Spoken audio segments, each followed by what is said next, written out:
And so he's telling me, you need to do something. I'm going to give you 3 months to get on top, to get started. Okay, next time you come in here, I want you to be 20 pounds down. I want your numbers going in the right direction. Sure.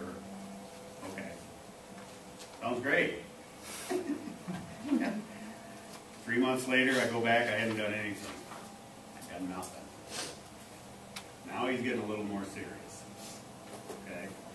This is September 2008. Or no, 2009. When you get old, dates just kind of do this. And so, in September, I go back and I hadn't done anything. One of the problems is when you've never done anything with nutrition, you've never done anything with exercise, you don't know what to do, what do you default to? You do nothing. Yeah, exactly. You do nothing because you don't know what to do and you really don't care. I didn't care. I really didn't. But I just didn't know what I don't know what I'm going to do. September comes. Same, everything's bad. He's like, I'm giving you one more chance. He put me on some blood pressure medication, a low-grade diuretic. He says, I'm going to give you until December, end of December. He says, you need to take this seriously. Okay? He says, you need to be 15 to 20 pounds down, and you got to change your diet. And, he gave me information, and I'm like, okay. Same thing, lip service. I can do that. Well, in the back of my mind, I'm like, yeah, what am I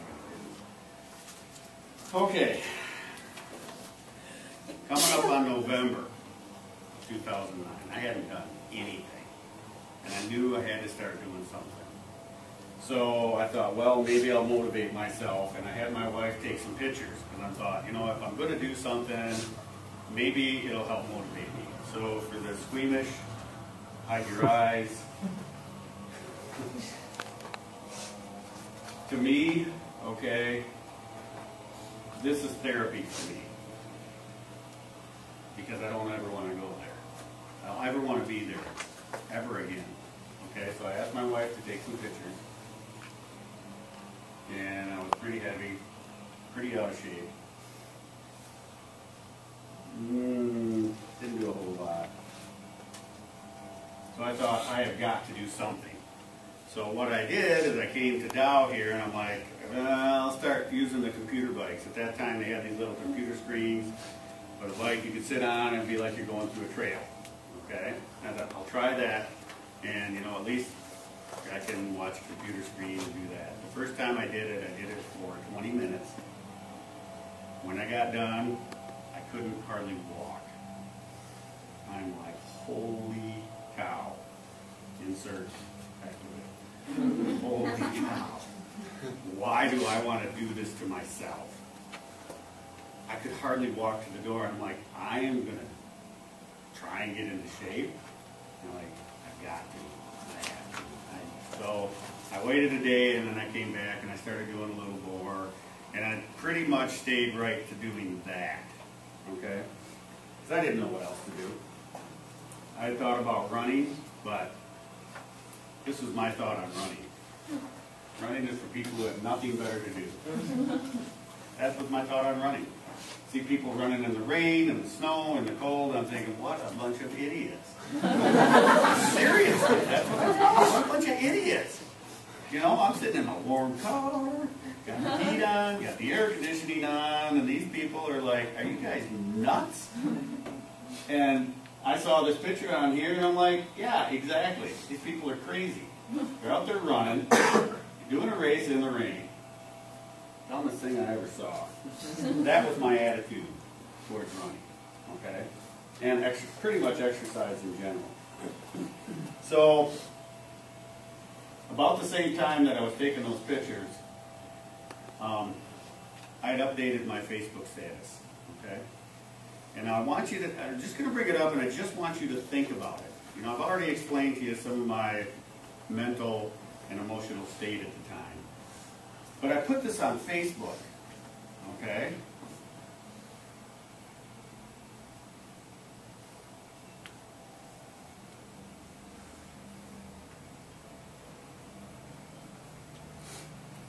At the time, I'm 48 years old. I'm just an old man who's running out of time. That's not necessarily something you figure you'd hear coming out of a 48-year-old man. To you guys, that's kind of old. Nancy, Steve, and me, that's a young guy. Okay? When I was putting this presentation together a couple years ago, when I saw this picture, that was like, a picture's worth 1,000 words. That is exactly how I felt when I put that up there. Just that look of no hope, no future, just nothing. And that's exactly how I felt. Not a great place to be. So, we go along, doing a little more exercise, get around to the middle of December. I don't know what I'm going to do. We get an email from Sue Beckman. Okay?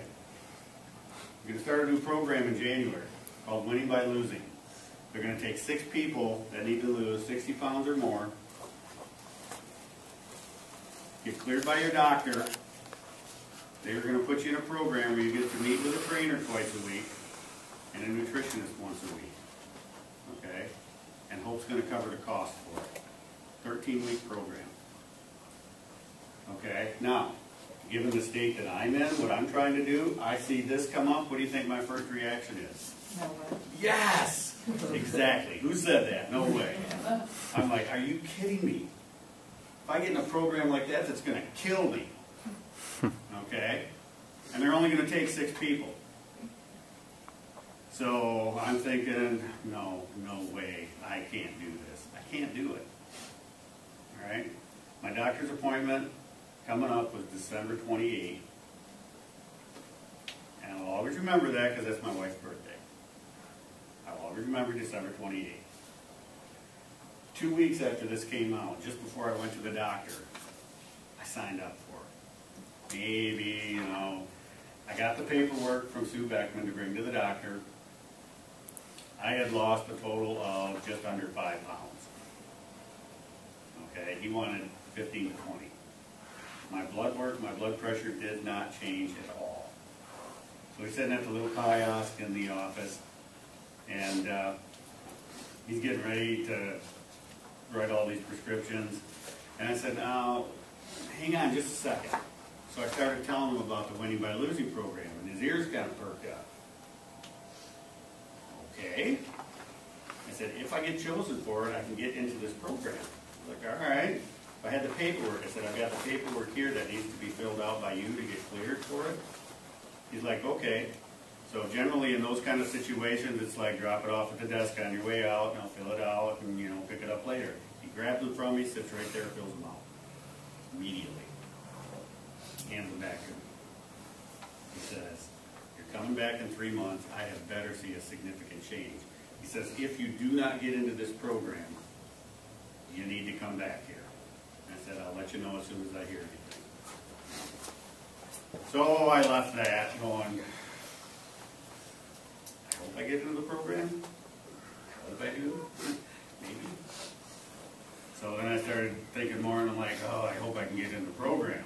But I found out I was the 11th person to sign up. I was the last person. They had 6 people within an hour of that email coming out signing up for it. So I'm thinking, how in the world are 5 people going to get they're going to get turned down by their doctor, so they can't do it? I'm thinking, I do not have a chance to get into this program. Okay? Now here's where Hope College comes in. And here's when how Hope College changed my life. They made an announcement. This is the first year, even though they only budgeted to do 6 people, they're going to take all 11 people.